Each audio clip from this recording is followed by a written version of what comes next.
Hello friends, welcome to LeggLife and welcome to Bethel, Alaska. I've been here for a couple of days for work, and before I leave I wanted to pull out the vlog camera and show you a little bit about this unique part of our state. Bethel's a town of about 6,000-ish people. It's considered the largest rural village, rural town in our entire state. It's about 400 air miles west of Anchorage. A lot of the area surrounding Bethel is tundra. I'll show you a bunch of that, which provides for a unique way of life, a unique way of building. There's a number of things that I want to show you while I'm still here in Bethel. I want to take you to a grocery store, show you the prices of things in an Alaskan rural community. I want to show you the way that buildings here are built, and just kind of take you around and show you a little bit more of our state. There are a number of reasons that Bethel is such an important hub community for villages all over this part of our state. And this part of Alaska is called the YK Delta, or the Yukon Kuskokwim Delta. It's this area of land between the Kuskokwim River that runs right here by Bethel, we'll see that in a few minutes, and the Yukon River. And there's all sorts of villages around this part, but Bethel really is the main hub for this whole region. And it's the main hub for a lot of reasons. There's people who come here shopping, but then also, right behind me, the hospital is one of the biggest things. If you need any kind of medical services and you live in this part of Alaska, Bethel is probably where you come. But it's also home to the Yukon Delta National Wildlife Refuge. Now, I have not been here, but I saw they had a visitor center. You guys know I love stuff like that, so let's go in and check it out. So this is neat. When you first walk in, they have a map here and some different information on the 16 different national wildlife refuges that exist around Alaska. So you can see we're over here in the Yukon Delta area right now. Bethel is where we are today. And again, you can see the Kuskokwim River right there. Up here is the Yukon River. So this whole area is the YK Delta. And then when you walk in, they have a timeline over here of the Yukon Delta National Wildlife Refuge. And then over here, they just have more information.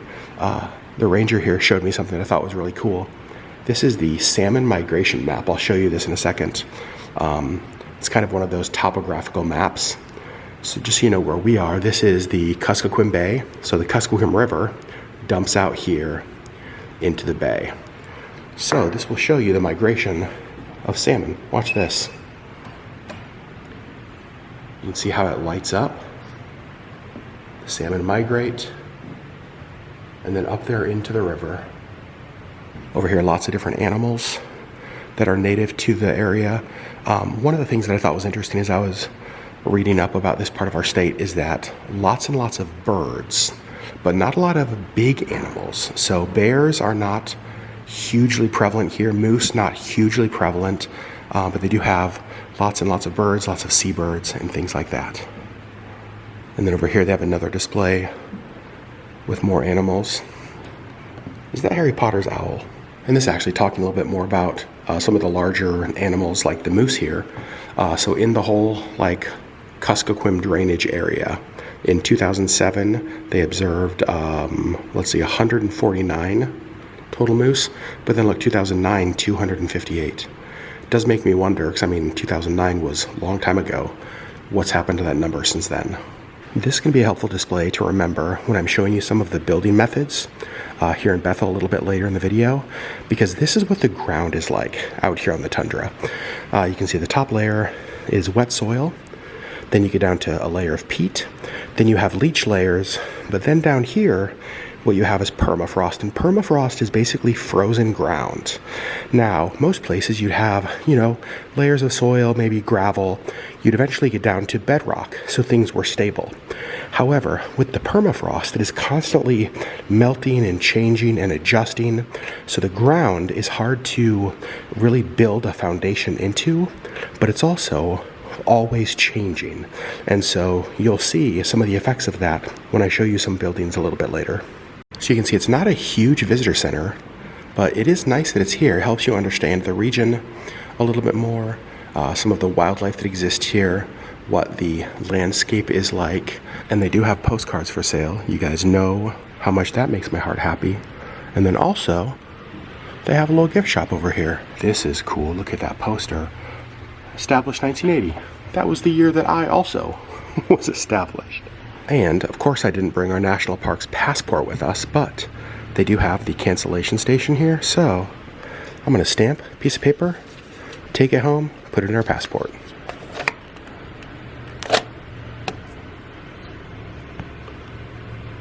Well, that was a good little stop. I do feel bad though.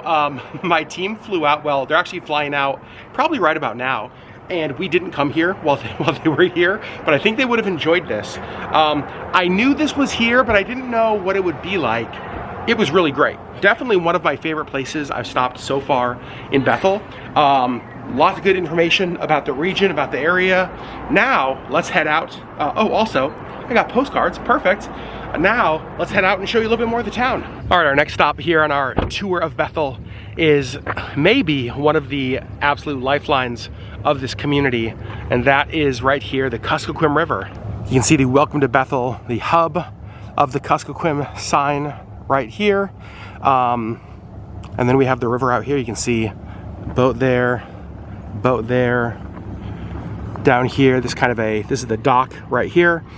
So barges can pull up here, delivering all of the goods that are needed here for this community and surrounding villages.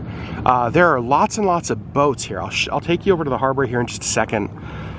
But the river, fishing, transportation, this is absolutely crucial to the way of life here in Bethel. So I think Bethel is about 50 miles from where the Kuskokwim River dumps out into Kuskokwim Bay. So it is not far, and obviously in the summertime, lots of boats traveling up and down the river. But in the wintertime, it basically becomes a frozen road because it just freezes, and it gives you an opportunity via snow machine, four-wheeler, to get up and down the river to other villages, other communities. And so both in the summer and the winter, this kind of acts in some ways as the highway of the area. And it's also a huge river. Just look how big it is.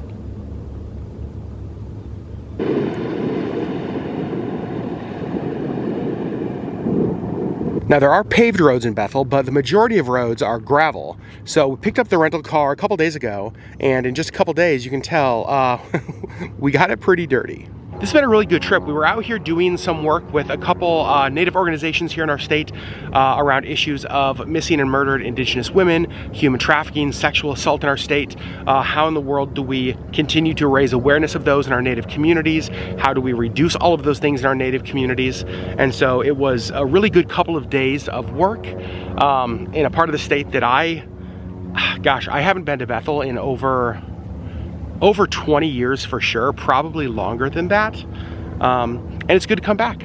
I love exploring Alaska, as you all know. And it's always fun to get out of where I live and get to see more of our state. And Bethel, a unique part of our state. Pretty much no matter where you travel around Alaska, basketball is a staple of life, especially in villages and in rural communities. But one of the things that I love here is you will notice the basketball court is basically made of not like pavement like we would see in Anchorage or concrete or asphalt. It's actually made out of wood because, again, the ground is so unsteady and the ground is just moving with all of the permafrost, that building it like that is the only way to get a semi-flat court. I've seen a number of courts just like this as I've driven around Bethel.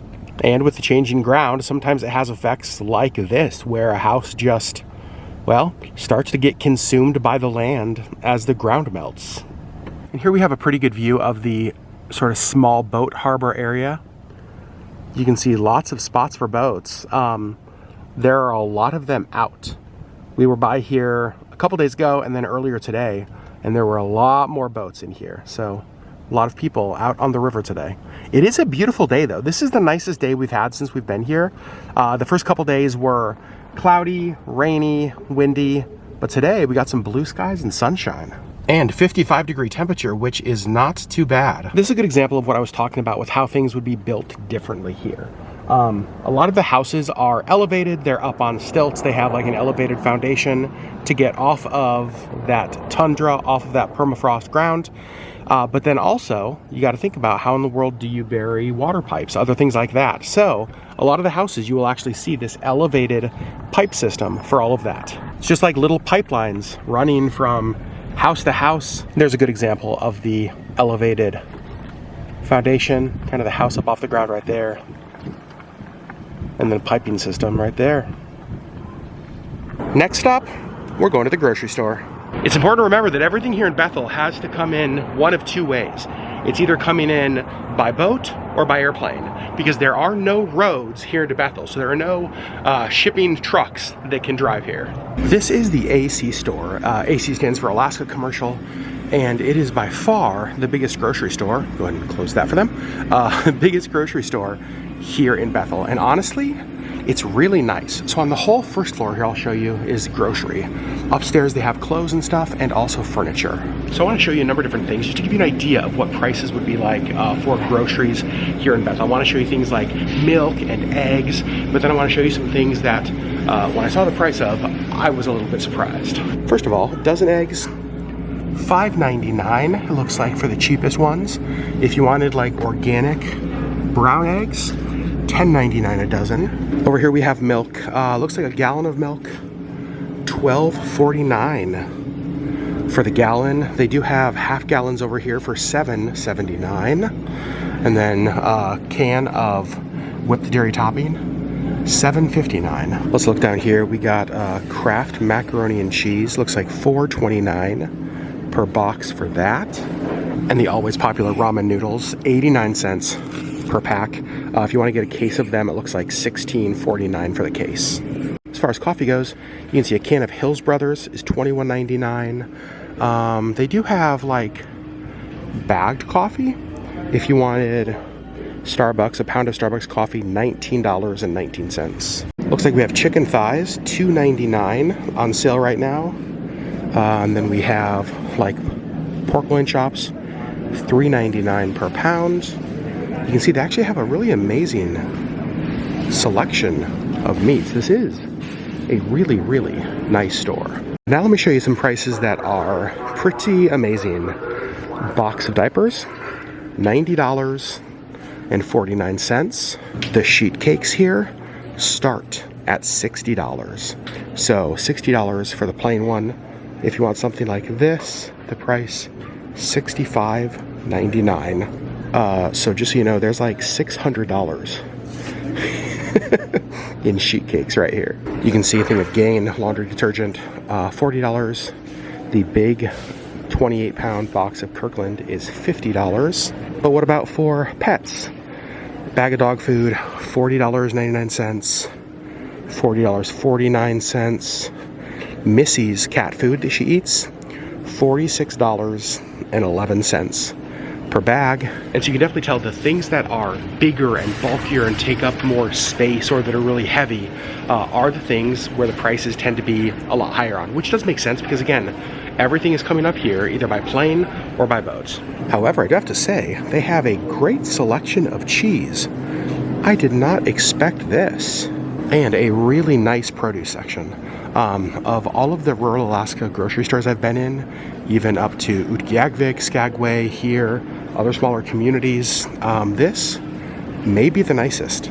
But let's give you some prices. $2.99 a pound for bananas. What do we have over here? $3.99 each for bell peppers. Green leaf lettuce, $4.49. Watermelon are $2.99 a pound. I just weighed this one right here. That would end up being about $30 for the one watermelon. Case of bottled water, $28.99. It's on sale, $10 off, so normally almost $40 for a case of water. However, Sherri would be happy because you can get a cup of coffee right here at Kuskokwim Coffee and Cream. And as we start to head out, passing by the bakery section, you can see a loaf of whole wheat bread, $8, 19 cents for that. If you wanted Dave's Killer Bread, $14.50, $14.59 for a loaf. So that is grocery shopping in Bethel, Alaska. Like I said, inside, super nice store. Way nicer than I've seen around most of the rest of our state, certainly in rural communities. And it's easy, as soon as you walk in, to understand why Bethel would be such a hub for shopping and for groceries for this part of our state, because the produce looked really good, looked really fresh. The meat section looked great. It felt like a grocery store in Anchorage with prices that obviously were higher. Here's what I want to know from you guys though, in the comments below. What did you think about the prices compared to where you live? Were you shocked by them? Were they not as high as you expected? Were they higher than you expected? Let me know in the comments below, because I'm always curious when people from around the country and around the world watch our videos, what they think about things like that when they see it here in Alaska. This is the building where the cultural center is, and that's where our meetings have been the last couple of days. And I'm about to head back in for just a little bit. However, they have a food truck over here outside the cultural center, and I think I'm gonna grab something to eat from there real quick. So you can see here is the information on the food truck and their menu. What I got were fry bread tacos. Oh my gosh, I'm so excited. I'll show you when I get them what they are. Other things they have, they've got all beef dogs, reindeer dogs, veggie dogs, but fry bread tacos, calling my name. Look how good this looks, you guys. The fry bread is right under there. You can see we've got ground beef on there, we've got lettuce, we've got beans, tomatoes. Oh, it's just sour cream. Not sure what this is, probably some kind of a salsa crema maybe, but this looks perfect. Lunch was so good. Maybe the best meal I've had so far in Bethel. Also here in the cultural center, they have a gift shop. On the left side of the building is the library. Over here is where we are meeting. Back in there, they also have the Yupik Museum right there, but it's actually closed right now, which is a bummer. And I did buy a couple things in the gift shop already yesterday. I'm officially done with work for this trip. I've got a couple of hours until I need to head to the airport to catch my flight. And I thought I would come out here for, I think, the third time this trip, to a place called Pinky's Park. Pinky's is basically, I don't know if you guys can see back there, there's like a skate park. There is like a little baseball diamond, there's a playground, but then there's this. It is about 2 miles of boardwalk out here through the tundra. I don't know if you can see, but the boardwalk goes all back, all up over there. One of the things I like out here is basically this tundra cotton. Look at that. They have a bunch of it right there. And you can kind of just see all around out here, there's lots of it growing. I'm not sure it's gonna show up on camera, but just like I was talking about, the way that the ground out here moves and shifts, even the boardwalk is all, well, I don't have a better word than wonky. Like, it's just kind of slanted in some spots. You can definitely tell the ground out here changes and shifts a lot. Here's kind of a good look of the Bethel area. You can see a new big building over there. Lots of houses, development over there. It looks like some new buildings perhaps. That direction, the AC store, the grocery store we went to, is like right back over there. The cultural center where my training was back over here. And I think, I'm not positive totally, I think the airport is somewhere in that direction. And then the tan building back over there, I believe, is the swimming pool. They have like a big aquatic center here, which I think is pretty cool. You can also see airplane right up there taking off. Now, I flew out here on Alaska Airlines. It was actually a 737, a big plane, a full plane, and it looks like it's full going back to Anchorage today as well. There are 2 Alaska Airlines flights a day out here to Bethel and then back to Anchorage, as well as lots of other just like smaller regional flights here as well. I'm having the most nostalgic moment because I heard like a bunch of laughing and like excited kids noises, and I looked over there and they are playing with the parachute. How many of you remember parachute day in like PE? It was the best. Oh my gosh. I wish that we could have like field day for 40-year-olds, right? Like field day for adults where we get together and we do things that are like that. Just like super nostalgic that we remember from our kids. When we're done, we can have orange slices and Capri Suns. Somebody please organize that. So left Pinky's Park, and I want to talk a little bit about like restaurants, food, other businesses here in Bethel. As far as restaurants go, there are a handful of them. We ate at, I think, 2 or 3 different restaurants while we were here. We found one pizza place that we liked, so we kind of went back there, I think, for 3 meals, question mark. There are no chain restaurants. There did used to be a Subway here. However, that has since closed down. Now there's another like independent sub restaurant that went in its place. A lot of the restaurants here will serve multiple kinds of cuisine. So it might serve pizza and then Chinese food and then, you know what I mean? Like that kind of stuff. So it serves a wide range of stuff. It doesn't seem like any of the restaurants that I've seen just like serve one exclusive kind of food. There's a pho restaurant here that I think also serves sushi and a few other things as well. There's a True Value here. I saw a Radio Shack sign. So they have a couple of those kinds of businesses. There are some body shops. I think I saw one barber. So there are businesses here for sure. Definitely not a lot of the kind of businesses that you'd expect from other parts of the country as you traveled around, or even larger urban areas here in Alaska. But again, as far as like rural communities in Alaska, Bethel is the biggest. Like it's the hub. I don't remember if I said this earlier. Just north of like 6,000, 6,500-ish people call Bethel home. I don't think it's a place that a lot of tourists come to. There doesn't seem to be a lot of things out here really supporting the tourism industry. There are a couple of hotels you can stay in out here. My team stayed in an Airbnb, which was really nice, had like 3 bedrooms. It actually was really great, worked out perfect for us. So there are some Airbnbs here. Rented the car from like Bethel Car Rental, which was a couple of blocks walk from the airport. I don't know if there are any other car rental places here in Bethel other than this one. So when you come to Bethel, it definitely is the kind of place that you have to plan ahead. There's not really any just like show up and figure it out. You kind of have to plan ahead because there's not a ton of infrastructure here to support like tourism and stuff. But I do have a little bit longer before I have to go to the airport. Still have to fill up the car with gas. I want to show you gas prices because I haven't gone to the gas station yet, so I don't even know what gas prices are going to be. I'm very curious to see, but let's drive, see what else we can see before we have to leave. One of the things that we were noticing as we drove around Bethel, that almost every single dumpster is painted something different. You can see we got a Cheshire Cat dumpster right there. My time in Bethel is coming to an end. I'm actually heading out to the airport now, passing the hospital on the right, the movie theater there on the left. I need to fill the rental car up with gas, drop it off, and then go wait at the airport. All right, moment of truth. Gas here, $6.69 a gallon. Holy cow. It's a good thing I don't need a lot of gas because that's crazy. I am pretty sure this is the most I've ever spent for gas before. I'm trying to think in all of my travels if I've ever spent more than $6.69 a gallon. I don't think so. Fortunately, even though I have been driving for a few days, there's not a ton of roads here. So look at this. Had the car for about 3 days, only $17.94 to fill it up. Rental car is dropped off right here.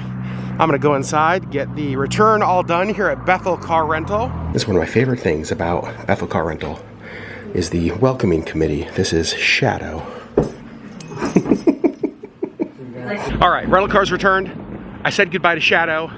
I've got my backpack and my suitcase. I'm not checking it, I'm just carrying it on with me. And they offered me a ride to the airport, but it's such a nice day, I think I want to walk. The airport is that building up there, so let's go. And here it is, the Alaska Airlines terminal here in Bethel. Since Alaska is the only major airline that flies in here, this is the airport. You can see here is the baggage claim right there, the check-in counter back there, restrooms, and I think I'm gonna grab a seat over here. And friends, there you go. That is where I'm gonna end this vlog. Just wanted to pick up the camera and bring you along with me as I spent a few days here in Bethel, Alaska. We love you so much, and we'll see you on the next LeggLife video.